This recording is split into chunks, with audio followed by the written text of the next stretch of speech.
Welcome माखन भैया। सभी को प्रणाम। बुद्ध पूर्णिमा भी है आज, तो ईश्वर बुद्ध को भी प्रणाम करता हूँ। अपने जैसा कि मैंने पूर्व में भी बताया, अपने भारत के अंदर जो भी कैलेंडर की रचना की है समय तिथि की, उसमें चंद्रमा की कलाओं को ध्यान में रखते हुए अपना कैलेंडर बनाया है। आप सबको पता है कि अपने यहाँ 30 दिन का महीना होता है और 30 तिथियों को दो पक्षों में, कृष्ण पक्ष और शुक्ल पक्ष, ऐसा बांटा गया है। कृष्ण पक्ष की जो समाप्ति होती है वो अमावस्या के साथ होती है और शुक्ल पक्ष की जो समाप्ति होती है वो पूर्णिमा के साथ होती है। पूर्णिमा का धार्मिक महत्व मैं बाद में चर्चा करूंगा, बहुत ज्यादा महत्व है। थोड़ा सा वैज्ञानिक पक्ष मैं आपके सामने रखना चाहता हूं। 11 पर बोलते समय मैंने बताया था कि चतुर्थी से लेकर 11 तक जो भी दुष्प्रभाव हमारे शरीर पर पड़ते हैं उनका प्रभाव कम होता है, लेकिन 12 से लेकर बाद में चंद्रमा जैसे जैसे बढ़ता है वैसे वैसे शरीर की जो बीमारी सहने की क्षमता है उसका प्रभाव है जो ज्यादा पड़ता है।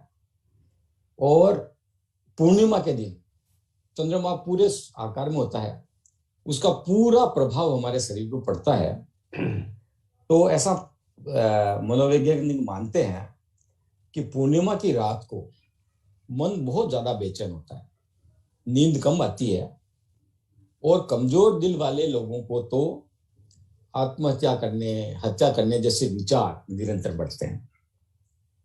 इसलिए अपने यहाँ वैज्ञानिक भी कहते हैं और अपने यहाँ भी कहते हैं कि पूर्णिमा के दिन तामसिक भोजन नहीं करना चाहिए, तामसिक वस्तुओं का सेवन नहीं करना चाहिए और इस दिन शराब नहीं पीनी चाहिए, नॉन वेज जिसे कहते हैं वो नहीं खाना चाहिए, क्योंकि इसका दूरगामी परिणाम शरीर पर पड़ता है। अब पूर्णिमा के दिन चंद्रमा चूंकि अपने पूर्ण स्वरूप में होता है, इसलिए उसका सबसे ज्यादा प्रभाव हर प्राणी पर, हर मनुष्य, जीव जंतु पर, वनस्पति पर पड़ता है। अपने शरीर के अंदर खून में जो न्यूरॉन सेल्स होते हैं वो बहुत ज्यादा सक्रिय हो जाते हैं। तो ऐसी स्थिति में मनुष्य की उत्तेजना बढ़ जाती है, मनुष्य भावुक हो जाता है और ये साल में एक बार नहीं होता, हर पूर्णिमा को होता है। तो पूर्णिमा को शरीर पर जो प्रभाव पड़ता है खाना पीने का, उसका दीर्घकालीन नुकसान होता है। अतः बार बार हमारा आग्रह रहता है कि पूर्णिमा के दिन बिल्कुल सात्विक भोजन करना, तामसिक भोजन बिल्कुल नहीं करना, मांस मदिरा बिल्कुल नहीं खाना। यहां तक कि जिनकी मदांगनी मतलब पाचन क्रिया शिथिल होती है, उन लोगों को पूर्णिमा के दिन विशेष करके भोजन करने के बाद ऐसा लगता है जैसे नशा किया। ये एक शारीरिक क्रिया है और नशे के अंदर व्यक्ति के न्यूट्रॉन सेल्स शिथिल हो जाते हैं, जिससे अपने दिमाग का जो नियंत्रण है वो शरीर पर कम होकर भावनाओं पर ज्यादा केंद्रित हो जाता है। और जब शरीर का, दिमाग का नियंत्रण भावनाओं पर केंद्रित होता है तो मस्तिष्क तो चंचल है, वो सही दिशा में जाने की बजाय गलत दिशा में जल्दी जाता है। तो इस कारण से बहुत ज्यादा खाने पीने का ध्यान रखना, ये वैज्ञानिक भी मानते हैं और अपने तो पूर्वजों ने बहुत पहले से रिसर्च करके सिद्ध करके कर रखा है। तो पूर्णिमा के दिन व्रत का आग्रह नहीं है, लेकिन खान पान का जितना तामसिक या राजसिक खाना खाएंगे उतना दुष्प्रभाव हमारे शरीर पर पड़ेगा। तो बिल्कुल सात्विक भोजन करना और सात्विक विचार, सत्संग, एकांत से दूर रहना, क्योंकि उस समय उत्तेजित भावनाएं, नेगेटिव थिंकिंग्स इस दिन ज्यादा आती है चंद्रमा के प्रभाव के कारण। तो परिवार के साथ बैठना उठना, भजन कीर्तन करना, मंदिर जाना और दिन भर घर में बड़ा सात्विक वातावरण रखना, ये पूर्णिमा का विशेष आग्रह रहता है, वैज्ञानिक आधार भी, और अपने वैज्ञानिकों ने तो बहुत पहले से शोध करके हर पूर्णिमा को घर में बड़ा अच्छा वातावरण बने, नेगेटिव थिंकिंग्स दिमाग में हावी न हो। अब चूंकि मन चंचल है, उत्तेजनाएं बढ़ती है, तो उत्तेजनाएं जिस दिशा में बढ़ेगी वैसा ही परिणाम, वैसा ही जीवन बनेगा। तो हमारे भावनाओं का नियंत्रण, हमारी भावनाओं की दिशा सही दिशा में जाए, इस बात का प्रयत्न करना चाहिए। अब धार्मिक महत्व तो बहुत ज्यादा है। पिछली जो पूर्णिमा थी वो हनुमान जयंती की पूर्णिमा थी, तो हमने प्रभु हनुमान को याद किया, जगह जगह जयंतियां मनाई।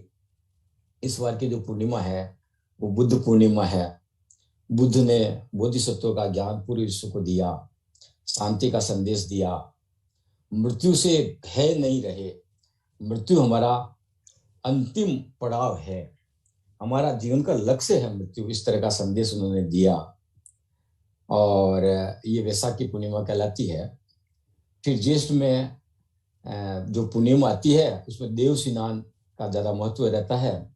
तो तीर्थ स्नान करना, दान व्रत करना, इस प्रकार का विवाहित महिलाओं को पति की लंबी आयु के लिए व्रत रखना, ये आग्रह रहता है। आषाढ़ के अंदर जो पूर्णिमा आती है वो गुरु पूर्णिमा आती है।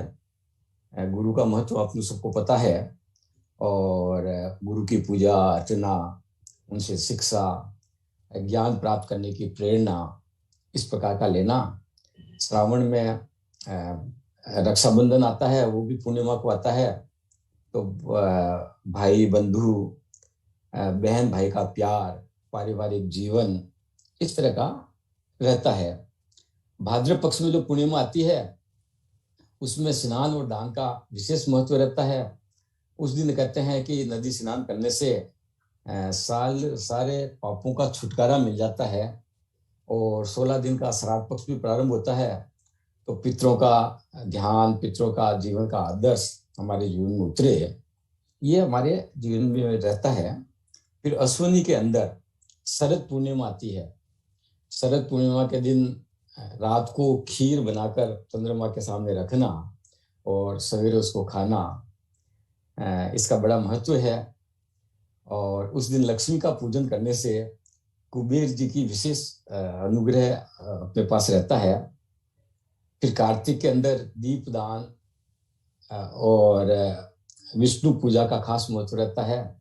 उसको त्रिपुरारी मुरारी पूर्णिमा भी कहते हैं। मार्गशीर्ष महीने में दत्तात्रेय जयंती मनाई जाती है। दत्तात्रेय का कभी कहानी बताऊंगा, बहुत प्रभावी महर्षि हुए थे। इस दिन भी पवित्र स्थानों में स्नान करने का बड़ा महत्व रहता है। पौष महीने में त्रिवेणी संगम में स्नान करना की पूर्णिमा को बड़ा महत्व है। शाकंभरी जयंती मनाई जाती है और उस दिन गंगा स्नान का बहुत ज्यादा महत्व रहता है। फिर माघ के अंदर की पूर्णिमा जो आती है उसमें कहते हैं कि दान करने का 32 गुना लाभ हमको मिलता है, इसलिए उसको 32 पूर्णिमा भी कहते हैं। और माघ महीने की जो पूर्णिमा आती है उसमें अक्सर कुंभ का मेला भरते हैं। फिर लास्ट में इस अपने साल का जो कैलेंडर है उसमें फागुनी में फागुन पूर्णिमा आती है। वो एक बुराई पर अच्छाई का प्रतीक ऐसा माना जाता है। ये सारा अपना धार्मिक महत्व। हर पूर्णिमा को हमने किसी न किसी ऐसे बड़े उत्सव के साथ जोड़ा है जिससे हमारे वही साइकोलॉजिकली हम हर पूर्णिमा को किसी न किसी देवता का, भगवान का, दान का ऐसा वातावरण घर के अंदर बना रहे, गंगा स्नान का, संगम स्नान का, ताकि हमारे मस्तिष्क के अंदर नकारात्मक विचार बिल्कुल भी नहीं आए।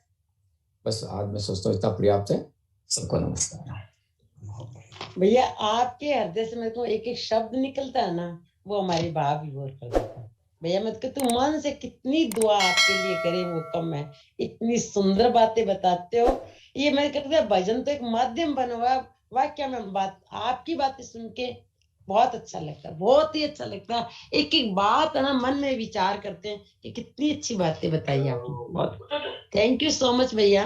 नेक्स्ट में सीमा जी 1 मिनट रीमा को बोलो, उसके बाद फिर भजन वो सरोज जी गाएंगे।